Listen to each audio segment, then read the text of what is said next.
ትናንትና ልቤ በጣም አዝኗል። አልቅሻለሁ በእውነቱ።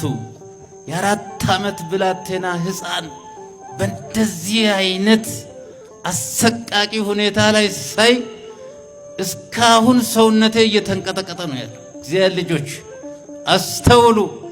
ይህ ሕፃን እናቱን አጥቷል፣ አባቱን አጥቷል። ይኸው ማን ያግዘው? ማን ይርዳው? እግዚአብሔር ልጆች አይኑን ቁልጭ ቁልጭ እያደረገ ያለቅሳል። ልዳን ልራመድ ይላል፣ ግን ተይዟል። እግዚአብሔር ልጆች ይወላችሁ ተመልከቱ። የኛ የኢትዮጵያውያን ወግ ስርዓት እንዲህ አልነበረም። እጅኮ የተሰጠን ቀደን እንድናለብስ የፈረሰውን የተበታተነውን እንድንሰበስብ ነው። ቀደን እንድናለብስ ነው። ቆርሰን እንድናጎርስ ነው። ቀርተን እንድናጠጣ ነው። ሰዎችን እንድናፈርስ እንድናሰድድ አልተሰጠንም። የእግዚአብሔር ልጆች እባካችሁ ይሄን አሰቃቂ ነገር የምታደርጉ ወገኖች ተው፣ አይጠቅማችሁም። ወገናችሁን አፍርሳችሁ ምን ታገኛላችሁ?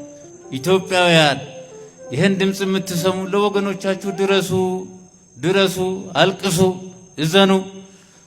መላ እንያዝ፣ እንጸልይ፣ የተጣላንም እንታረቅ።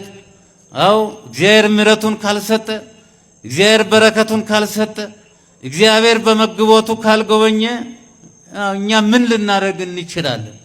እና በዚህ አይነት ችግር ያሉ ወገኖቻችን ኢትዮጵያውያን ብዙዎች አሉ።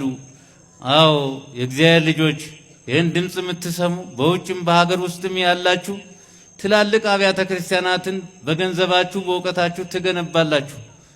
እነዚህ ደግሞ የእግዚአብሔር ሕንፃዎች ይኸው በዚህ አይነት እየፈረሱ ነው ያሉት። ለነዚህ መድረስ ይገባል።